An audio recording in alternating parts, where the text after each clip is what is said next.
one of my questions. But It is. I will ask you though, how are you coping physically with the games you've played so far? How do you feel going into tomorrow? Yeah, I feel fine. I don't just sit at home doing nothing, even though I'm not playing so much. But no, of course, the game Sunday was physically demanding. Obviously, it's going to be a bit more difficult for the ones who haven't played as much. But yeah, you just, when you put the Wales shirt on, you give everything you can until you can really do no much more. And then, yeah, we have plenty of subs that are more than capable of filling in and carry on the job. So yeah, I feel okay. I feel fine just to rest, recover, play, recover. So yeah, there's a lot of games coming thick and fast at the moment, which that's the time to say is for another time is in terms of player welfare. But yeah, the main game was Sunday, and we got the job done. You played Belgium regularly, some memorable games. But I want to take you back to 7 years ago this Sunday, when you scored against Belgium in the Euro 2016 qualifier at the Cardiff City Stadium. Tell me what you think that did for Welsh football that night. Did it bring you the belief that has just grown since? How would you say? Yeah, I think it was definitely one of those moments that you kind of need a good result against a big team. And don't get me wrong, it was a difficult night. They had a lot of the ball, but yeah, I think it's that belief, knowing that we can see games out against the biggest teams.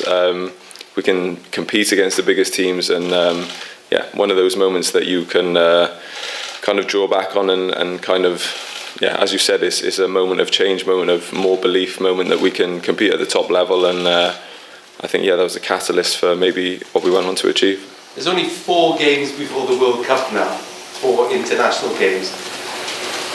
For your future, how much does the World Cup influence where you go once you finish with Wales this week? For sure it influences it. I just want to be playing, going into the World Cup, to be as fit as I can. Obviously, I think I hear the manager say ideally he wants everybody to be playing, and everybody wants to be playing. Hopefully I can enjoy my holiday and then kind of decide then where I want to be and what I want to do, and to try and be playing games to be as fit as I can for the World Cup. So you're going to tantalise us? Are you on the brink of any decisions yet or not? No, but I'm not going to Getafe, that's for sure. There'll be a lot of Cardiff City fans happy with that. No problem. Gareth. Cheers, hi Gareth. Just picking up on that theme, very nice that you are not retiring. Good news for everyone, that one. But what do you need to do next apart from have a holiday? What do you need to do next between now and hopefully leading Wales out in that game against the USA to be 100% fit? What kind of club do you need? Just a club that I'm going to play football. I think once I get back into playing regular football, my body will get a bit more robust, a bit better, rather than in and out. And it's very difficult when you're in and out of a team to get a rhythm in terms of your fitness, your health. And I think any player will tell you, playing week in, week out, your body just becomes more robust, you get used to it, and you get fitter by doing that. So just need to play games and I'll be good to go. And what best serves that aim? I know you're probably not going to tell us which club you're going to now, but what best serves that aim? Because there are some clubs that might not, that club v country round comes in. Your focus is leading Wales. Getting that balance right, how challenging is that going to be?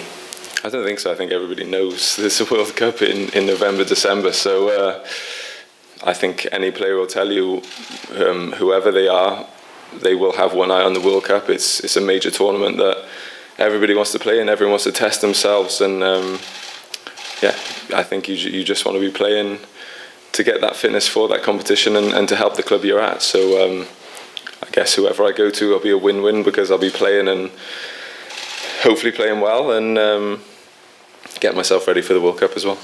And in terms of that, is it a short-term deal you're looking for rather than committing 3 years? I have no idea.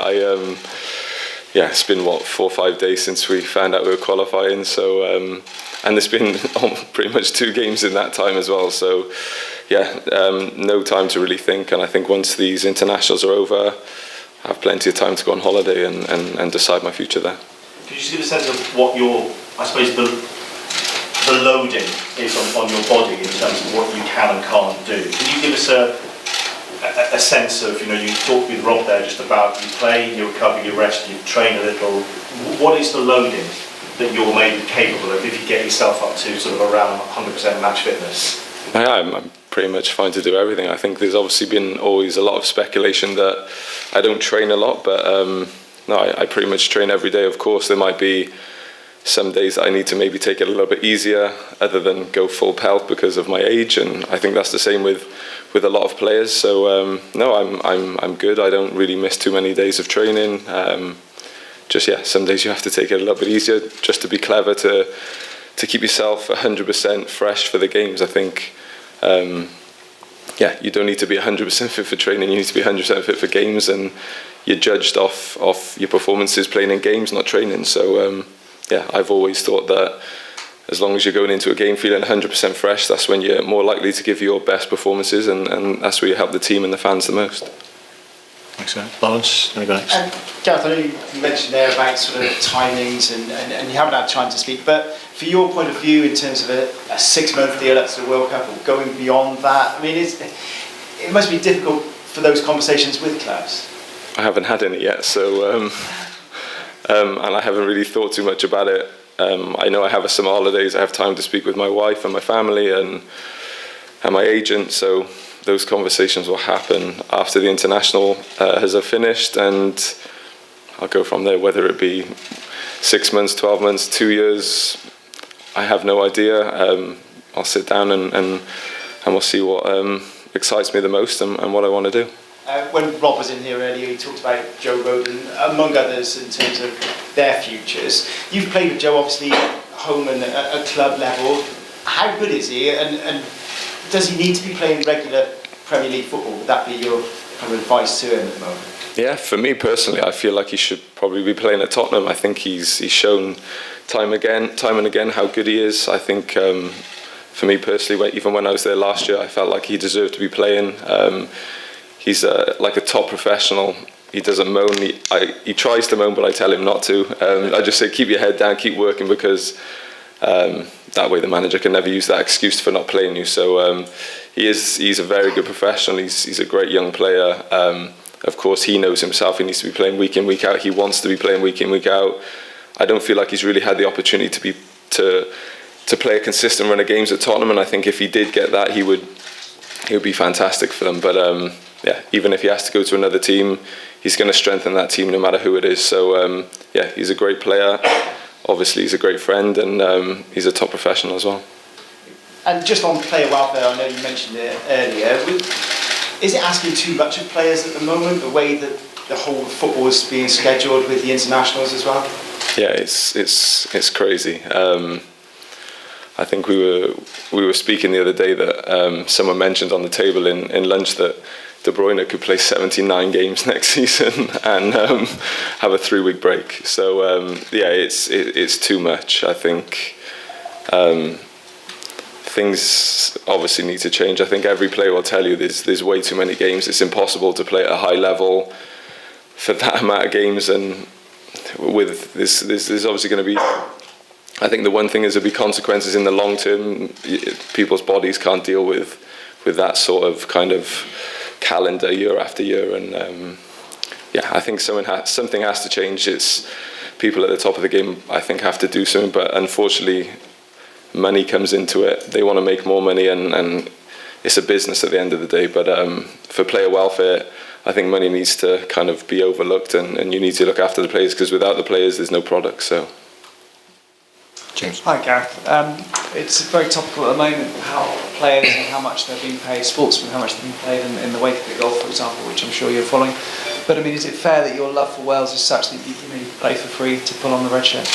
Yeah, of course. I think we don't play for our country for the money. I think we turn up, we just want to play in front of the fans. We want to achieve success for our country and make our country proud. I think for us, it's never been about money. We're not a big nation. We don't pay big, but for me, I I'm not even sure I take a match here. I just try and get a box every game at the stadium, so that'll do me. Phil, go on. Hi Gareth, you just mentioned there that it could be 6 months, it could be 1 year, it could be 2 years. Everyone seems to have this impression that the World Cup's the end. Could you go on to the next campaign, to the Euros? I don't know. At this moment in time, I don't know.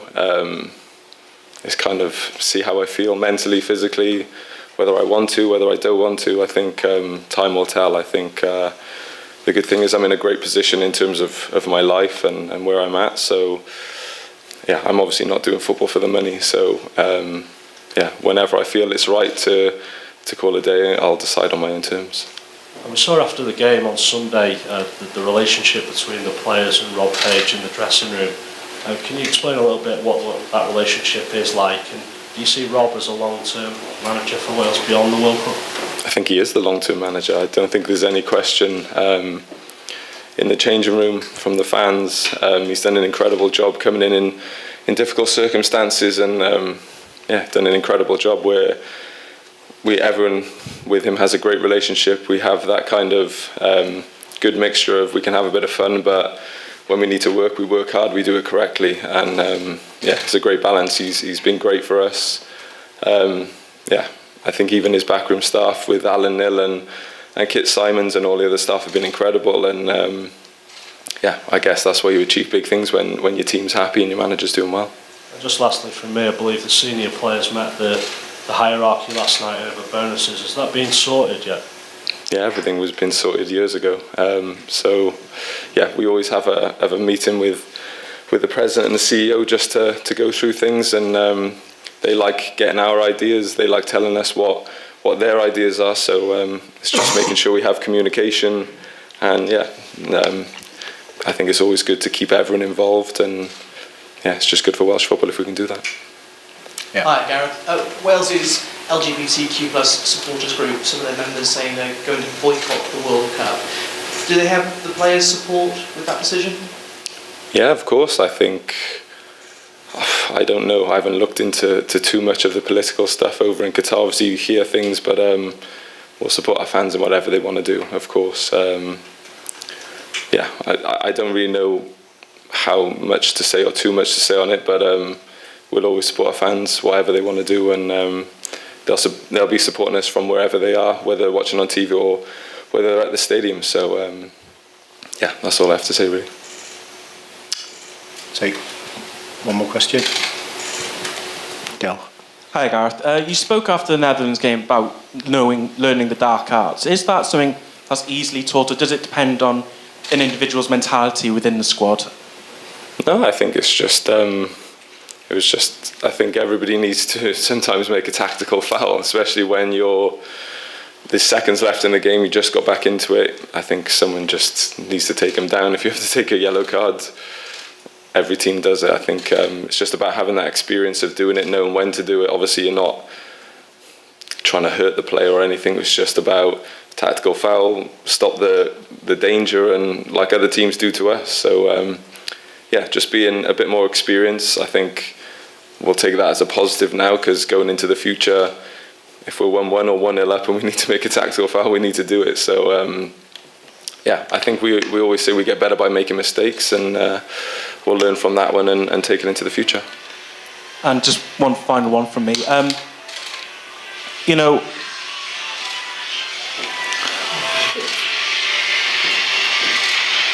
you can press Any stop chance? if you want. Any chance of switching it off? Oh, okay, thank you. One more question. Amal Without Heat, the number music. one. The recent poll put football ahead of rugby in terms of popularity in Wales. You've been part of this squad for so many years now. Do you and the squad feel like there's this change in mentality and culture in Welsh society that we are progressing and we are a footballing country now? I think we want football to be popular, but we also want rugby to be popular. We're not against the rugby at all. We want as many people to play football. Obviously, I have a passion for football. I always wanted to be a footballer growing up, but there's some kids who want to be rugby players. So it's not a football against rugby debate. It's can we get football more popular, and then hopefully the Welsh rugby team can get rugby more popular. We want to give every kid the opportunity to play whatever sport they are, whether it be tennis, squash, golf, whatever it may be. We just want to give them the opportunity to play, have as many facilities as possible to give them the best chance to represent the country and make our country better at sport in any sport. Okay, thank you. Diolch yn fawr. Thank you. Thanks.